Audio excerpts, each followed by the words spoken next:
Assalamualaikum warahmatullahi wabarakatuh. Saya Yudi Pramuko, tukang donat dari Parung YouTuber tertua di semesta. Saya mau bikin 100 video dan saya muat di Yudi Pramuko Respons. Saya pengen tahu dari 100 video itu mana yang pakai hukum Pareto ya, Pareto Laws. Jadi ada 20 video nanti dari 100 itu yang banyak penontonan. Nah, yang banyak penontonnya itu, yang 20 video itu yang banyak ditonton, itulah nanti yang akan saya garap terus ya. Dan selama ini rencana hari ini, sekarang tanggal 27 Juni 2025, 1 Muharram 447 Hijriah, 1 Muharram tahun baru Islam. Sekarang ini jam lagi jam 10 ya, jam 9. Itu saya mau bikin percobaan ya, 100 video. Nggak mungkin ada orang yang bisa bikin video panjang yaitu di YouTube yang berkualitas tanpa dia memperbanyak melakukan produktivitas. Produktivitas nggak mungkin dia dapat kualitas kalau dia nggak bikin video yang sebanyak-banyaknya. Ini video pertama yang akan saya ngomong nanti sekitar 8 menit atau 10 menit atau 15 menit. Jadi tujuannya saya ingin melakukan eksperimen ya, percobaan untuk YouTuber pemula. Sebaiknya jangan jadi afiliator. Saya jadi afiliator gak ada yang beli udah 6 bulan ya, daripada jualan dan gampang di-scroll. Karena ininya kan berdiri tuh, videonya berdiri gampang di-scroll. Tapi kalau YouTube kan nggak bisa di-scroll. Dan di samping itu kelebihan YouTube itu sebenarnya satu ya, kita bisa mendokumentasikan pikiran-pikiran kita, pengalaman hidup kita itu lebih lama, lebih luasa, karena kita ngomongin lebih panjang dibanding kita bikin TikTok itu 1 menit atau 58 detik. Yang nonton sih memang ada yang nonton 1.400.000 yang saya bikin tentang politik, tapi saya merasa nggak puas 1 menit. Values atau nilai yang mau kita sampaikan tuh nggak terlalu banyak ya, nggak terlalu luas, nggak memuaskan secara intelektual pikiran saya sendiri. Cuma 1 menit 58 detik ya. Saya kan punya TikTok 2 yaitu Yudi Pramuko sama Ojo Lali Mart ya. Itu nggak cocok buat saya sebenarnya. Saya pengen dapat duit banyak tapi coba ke TikTok, tapi di TikTok tuh juga udah mulai 7 Desember, sekarang berapa ini? 27 Juni, nggak ada penghasilannya, 0, saldonya 0.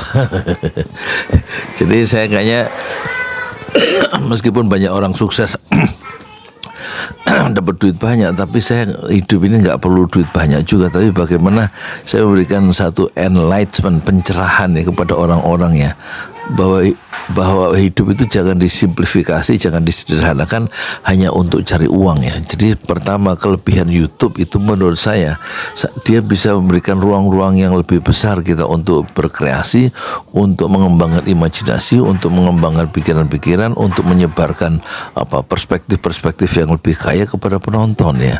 Meskipun mungkin pikiran-pikiran itu sederhana atau tidak terlalu bermutu menurut orang lain, karena penonton itu juga beragam ya. Tapi barangkali ucapan-ucapan kita yang panjang kali lebar dan luas itu barangkali bisa menggugah, membuat orang itu menjadi lebih baik, cara berpikirnya menjadi lebih baik, hidupnya lebih tercerahkan waktu dia seperti bunga yang nyaris layu. Itu setelah nonton video kita itu dia menjadi semangat kembali misalnya kan. Jadi itu nggak bisa tercapai dengan TikTok kan gitu ya.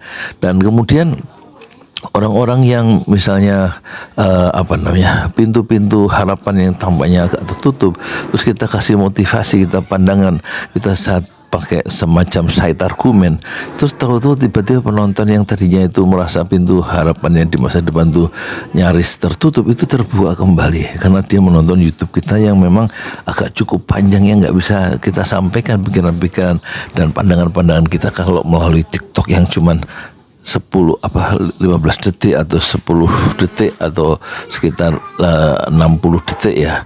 Nah, itu kelebihan YouTube itu memberikan satu ruang-ruang yang luas kita untuk lebih menjelajah atau mengembangkan imajinasi kita sendiri. Yang kedua, keuntungan dari YouTube itu tentu dia memberikan dokumentasi ya, merekam ya, mendokumentasikan ya. dengan cara yang bukan lebih sistematis, tapi lebih agak rinci, mendokumentasikan apa yang ucapan-ucapan kita dan pikiran-pikiran kita lebih detail ya, lebih komprehensif, lebih kaya barangkali, didokumentasikan dan bisa diputar ulang kan gitu ya. Di samping yang pertama tadi bisa memberikan satu orang itu bisa berubah, tapi setidak-tidaknya bagi YouTuber sendiri, bagi saya sendiri, YouTube itu bisa memberikan satu mendokumentasikan, merekam, memahatkan jejak-jejak pikiran kita dalam bentuk digital, dan kita bisa ulang, kita bisa menikmati kembali, kita bisa putar kembali, dan kita heran kenapa kita dulu bisa ngomong seperti itu ya, bisa melakukan satu cara pandang seperti itu, bisa menganalisis seperti itu. Itu hanya mungkin kalau kita kemudian bicara di depan kamera dengan long term, dengan panjang, dan itu terdokumentasikan, direkam meskipun hanya oleh sebuah HP saja, meskipun bukan iPhone tapi dengan HP yang sederhana.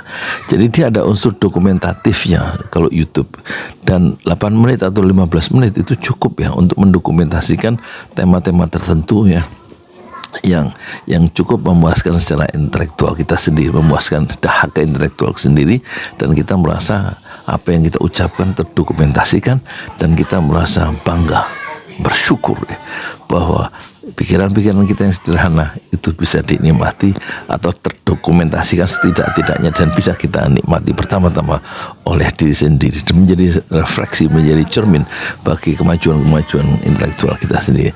Yang ketiga, tentu pada akhirnya YouTube yang punya platform panjang, direkam panjang, bisa sampai 1 jam, bisa sampai 20 menit, itu tentu setidak-tidaknya memberikan satu keuntungan ekonomis ya.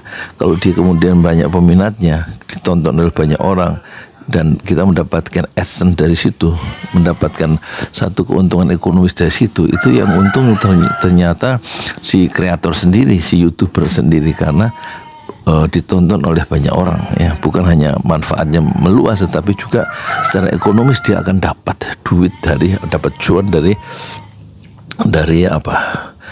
views yang selalu bertambah karena ditonton oleh banyak orang secara berulang-ulang, dan terus akan membuka kemungkinan YouTube-nya itu atau videonya itu akan ditonton oleh orang secara berulang-ulang di masa mendatang, dan itu mendatangkan keuntungan yang betul-betul menguntungkan secara ekonomis. Dulu waktu saya jadi tukang donat itu gajian pertama saya 2,6 juta rupiah ya, dan itu kalau saya harus jual donat yang harga 1.000, itu harus menjual donat sebanyak 2.600, padahal setiap hari saya dari jam 6 sampai jam 9 saya menjual donat, saya bikin 2 kilo 120 biji, itu paling tinggi donat saya laku sekitar 90.000.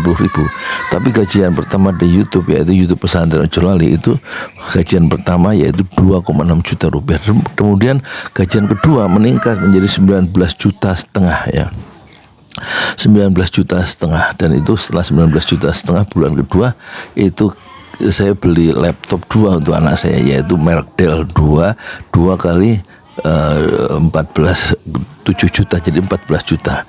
Sementara yang 7 juta saya kasihkan istri saya. Jadi ada keuntungan ekonomis di situ. Dan kemudian gajian ketiga turun sedikit, bukan 21,5 juta, tapi 19,5 juta, dan saya beli PC komputer yang PC yang selalu saya pakai sekarang sudah 5 tahun, itu 9 juta rupiah. Jadi betul-betul YouTube itu menghasilkan uang juga, yang sudah saya praktekkan dulu tahun 2019 ya.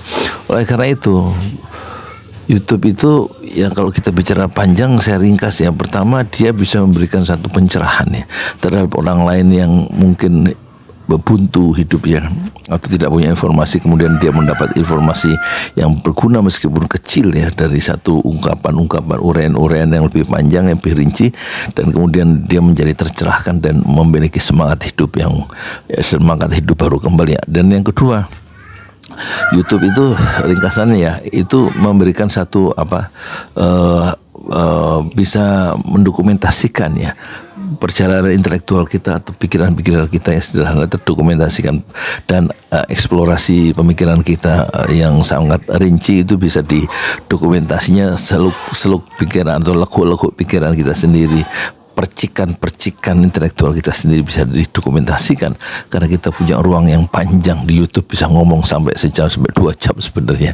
Dan kemudian yang ketiga, ya, keuntungan YouTube itu bisa menghasilkan uang. Ada unsur bukan hanya dokumentasi, bukan hanya edukasi yang pertama, kemudian yang kedua adalah dokumentasi, yang ketiga juga ada unsur ekonomisnya, yaitu bisa menghasilkan uang ya bagi siapa? Bagi saya Yudi Pramuko atau bagi YouTuber pada umumnya.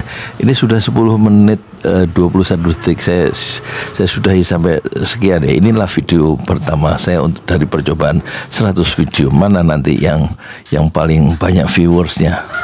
Saya muat di di Yudi Pramuko Respon. Assalamualaikum warahmatullahi wabarakatuh.